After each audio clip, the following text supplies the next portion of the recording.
Ghansoli sector 4 स्थित स्वर्गीय आमदार अन्नासाहेब पाटिल उद्यान में नागरिकों के लिए बनाई गई पीने के पानी की टंकी की बदहाल स्थिति सामने आई है। टंकी की हालत देखकर ऐसा प्रतीत होता है मानो निर्माण के बाद से इसकी कभी ठीक तरह से देखभाल ही नहीं की गई। दूषित पानी और गंदगी को लेकर स्थानीय नागरिकों में भारी नाराजगी देखने को मिल रही है। नागरिकों ने जब इस समस्या की जानकारी शिवसेना नगर सेवक सौरभ शिंदे को दी, तब उन्होंने तुरंत उद्यान पहुंचकर पानी की टंकी और परिसर का निरीक्षण किया। इस दौरान स्थानीय लोगों ने भी अपनी नाराजगी जाहिर करते हुए स्वच्छ पेयजल की मांग की। निरीक्षण के दौरान नगर सेवक सौरभ शिंदे ने संबंधित विभाग से टंकी की तत्काल सफाई और दुरुस्ती की मांग की। आम्ही प्रभागाशी पाणी करत असताना मी असेल, सुनीलदादा मस्कर असेल, आम्ही पाणी करत असताना आम्ही या जे अण्णासाहेब पाटील आमचे जे दैवत आहेत त्यांच्या नावाने हा उद्यान त्या ठिकाणी त्याचं नामकरण झालं आहे आणि यामध्ये आम्ही वेगवेगळी जे आपलं परिस्थिती आहे त्याचा आढावा घेत असताना यामध्ये लाईटची देखील दुरावस्था किंवा किती कमी प्रकाश आहे हे आपण देखील पाहू शकतात आणि नंतर आम्ही पाण्याची जी टाकी होती ती ज्यावेळेस बघितली तर अतिशय म्हणजे परिस्थिती पाहून एवढा संताप आला की आपली जी महानगरपालिका जे आपलं प्रशासन आहे ते नेहमी ॲडव्हर्टिजमेंटच्या माध्यमातून सगळीकडे जे ढिंडोरा आपण पिटतो की आपली वर्ल्ड क्लास फॅसिलिटी देणारी महापालिका आहे किंवा भारतातली सगळ्यात उत्तम अशी महानगरपालिका आहे, पण खरी अवस्था ही आहे की आपण साधं आपल्या नागरिकांना पिण्याचं पाणी देखील स्वच्छ आपण देऊ शकत नाही। ही आपली खरं तर दुर्दैव आहे की आपल्याला असं प्रशासन लाभतंय आणि ह्यामध्ये लोकप्रतिनिधी देखील त्याची जबाबदारी आहे, कारण की जे या प्रभागाचं नेतृत्व करवते त्यांचं देखील यामध्ये कुठेतरी लक्ष असणं गरजेचं आहे। आता गेले कित्येक दिवसापासून मी सुनीलदादा आम्ही वेगवेगळ्या प्रभागात जात असताना विभागात जात असताना यामध्ये असे काही घटना आम्ही स्वतःहून त्या ठिकाणी अनुभवलेत की आम्हाला देखील कुठेतरी असा विश्वास पडायला लागलाय की ही महानगरपालिका नसून कुठेतरी आपण एका गावखेड्यात राहतोय की नाही की काय, असं आम्हाला देखील प्रश्न आहे। आणि यामध्ये हा देखील सर्वात मोठा प्रश्न आहे की जे लाखो रुपये महानगरपालिका या उद्यानाच्या मेंटेनन्ससाठी जे देतात कॉन्ट्रॅक्टरांना, तर तो पैसा जातो कुठे? जर आपण साधं पिण्याचं पाण्याचं नियोजन करू शकत नाही तर आपल्याला कुठल्याही या प्रशासनाला पुढे काम करण्याचा त्यांचा अधिकार नाही। आणि आमची यामध्ये सर्वात आधी मागणी असेल की जे पण काय हे पिण्याचं पाणीचा प्रश्न आहे तो त्वरित त्या ठिकाणी महानगरपालिकेच्या प्रशासनाने त्यामध्ये त्याची म्हणजे सॉल्व्ह केला पाहिजे। आणि यामध्ये जो पण कोण कॉन्ट्रॅक्टर यामध्ये दोषी आहे तर त्याच्यावर दंडाळ कारवाई तर करावी आणि त्याचबरोबर आपल्याला त्याची जी कंपनी आहे ती ब्लॅकलिस्टेड महानगरपालिकेच्या पुढच्या कॉन्ट्रॅक्ट घेऊ शकत नाही असं त्यांना करायचं आहे आणि त्यामुळे आपल्याला ती ब्लॅकलिस्टेड करावी ही आमची मागणी राहील।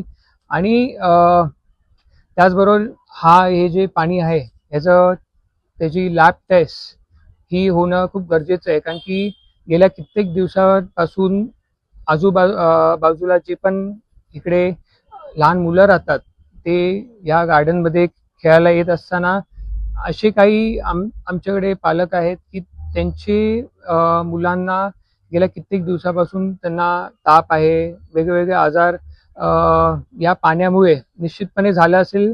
आणि आज हे आपल्या सगळ्यांच्या डोळ्यासमोर आहे की किती पोकळ असे त्यांचे आश्वासन आहे।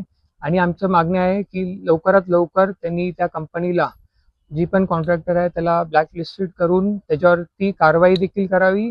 आणि माझं तर म्हणणं आहे की ही आपल्या लहान मुलांच्या आणि ज्येष्ठ नागरिकांच्या जीवाशी खेळण्यासारखं आहे। आणि यामध्ये जो आपल्याला कल्पेबल होमिसाइड जे आपलं एक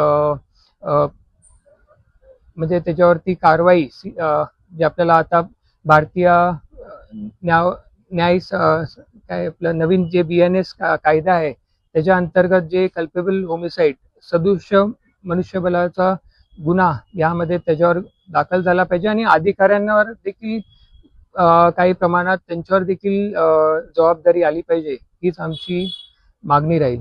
सर्वप्रथम सांगायचं म्हटलं की सेक्टर 4 घनसोली प्रभाग क्रमांक 9 अण्णासाहेब पाटील जे मातड्यांचे आराध्य दैवत त्यांच्या नावाने हे लोकार्पण केलेलं आहे मैदान आणि हे ॲक्च्युली ज्येष्ठ नागरिक आणि लहान मुलांसाठी आहे.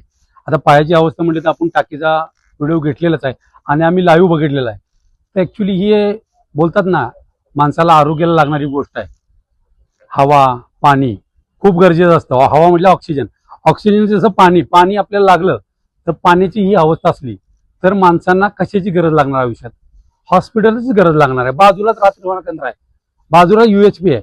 माणसाने इथं पाणी प्यायचं आणि तिथे जायचं का? ही इच्छा आहे का प्रशासनाची? मला एकच बोलायचं आहे आपल्याला की ही गोष्ट न करता आली नाही तर चांगलं आहे. हे तुम्ही केलंय चांगलं आहे, मग त्याची नियोजन कुणी करावं? पालिकेने करायचं का आम्ही करायचं?